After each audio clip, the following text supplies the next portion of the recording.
Hi there, Kate and Fiona Pierman, joining you for this week's live as we continue to have the conversation around career crisis. And today we want to talk about resourcing yourself to navigate through and recover from a career crisis. Yeah, look, the important piece here is step one is how are you going to resource yourself? The goal here is to stabilize what's going on within you and reclaim your energy so you can think clearly and take some steps forward. This involves acknowledging the truth, getting real about the fact it is a career crisis. We always say it's not you that's broken here. Yep, you're at a crossroads. Yes, you're in a difficult situation, but it's important to realize you always have agency.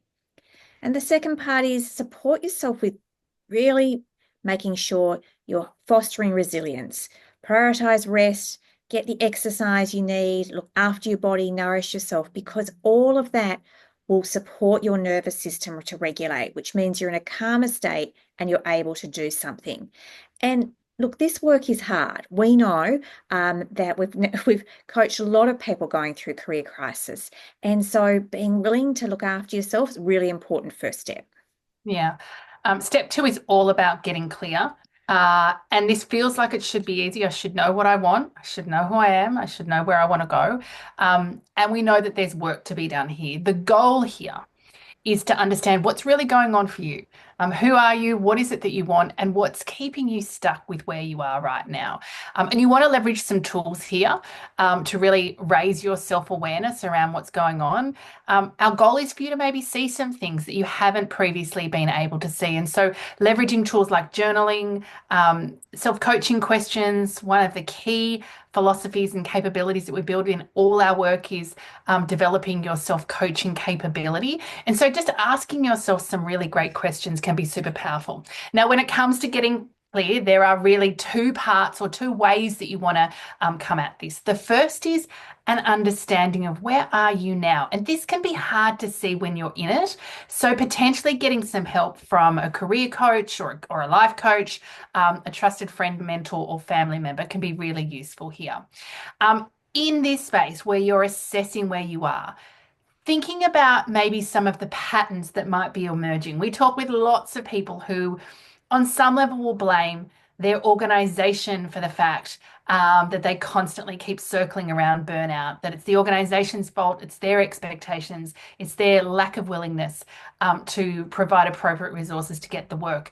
And we see the pattern repeat when they go into a new organization and the same thing happens again. And so having the courage and the distance to be able to look at where the patterns are can be really powerful. And I think alongside that, we want to be realistic about your capacity.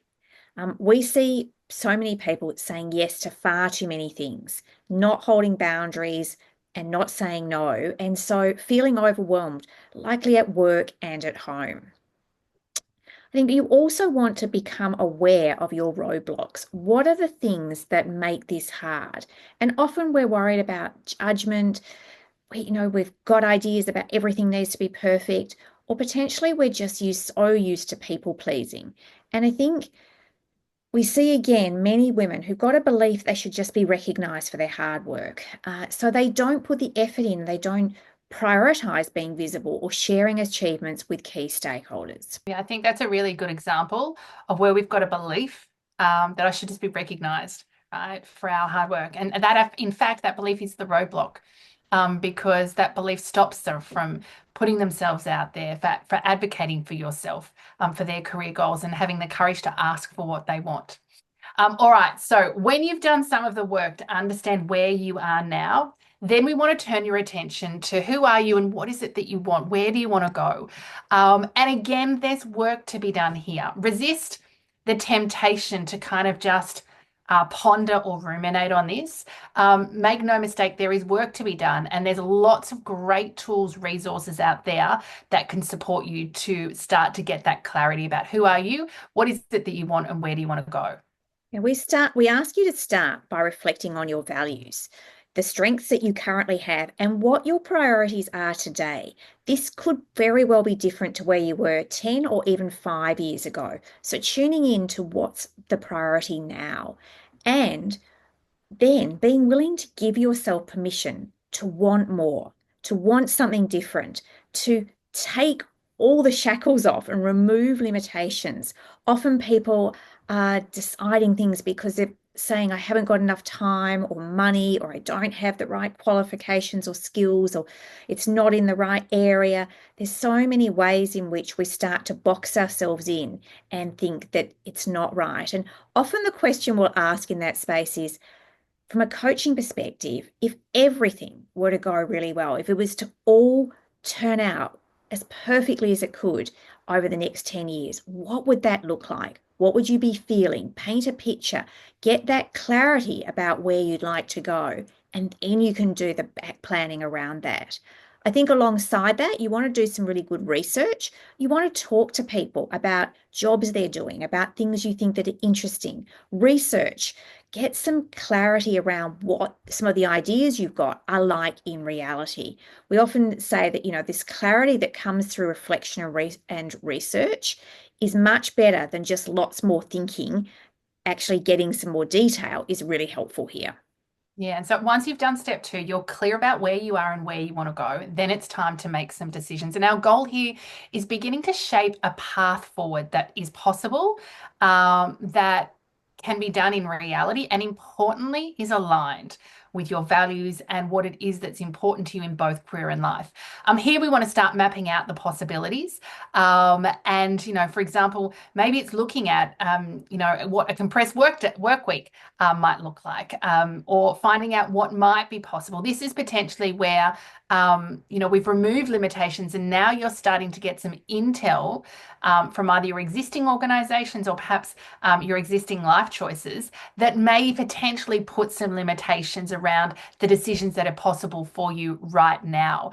I think that's a really important piece. The gold in removing limitations in step two of Get Clear is to open it all up and to challenge some of these beliefs. In step three, though, we are really starting to go, what's possible for me right now? And here, this is just the beginning of the journey. We don't necessarily have to make huge shifts.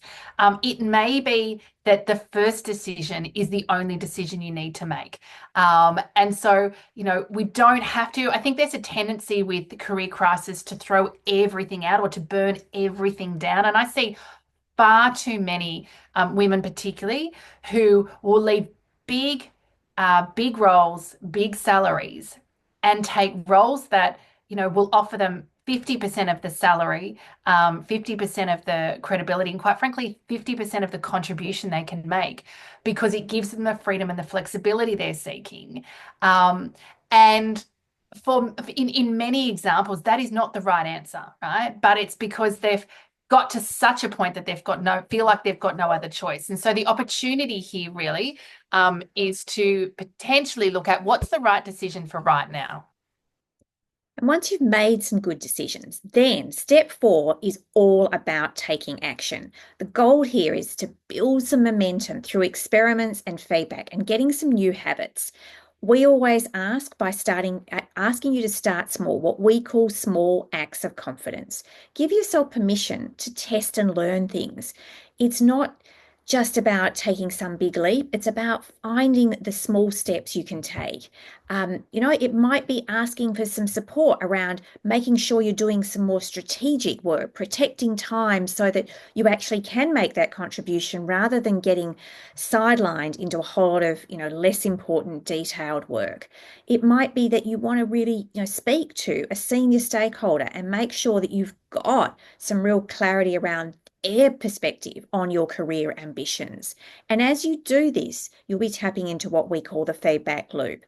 It's a wonderful evidence cycle where you take action, sometimes imperfectly, sometimes it doesn't work out, but whatever happens, you've got new intel, and from there, you can make another decision. And this is very much in the avenue of growth mindset. It's all about the willingness to try things, learn, experiment, and then take another step. Yeah, I think the important piece here in taking action is imperfect action, or what we call small acts of confidence. On the other side of action, you have more certainty, you have more information. That information will help you make another decision.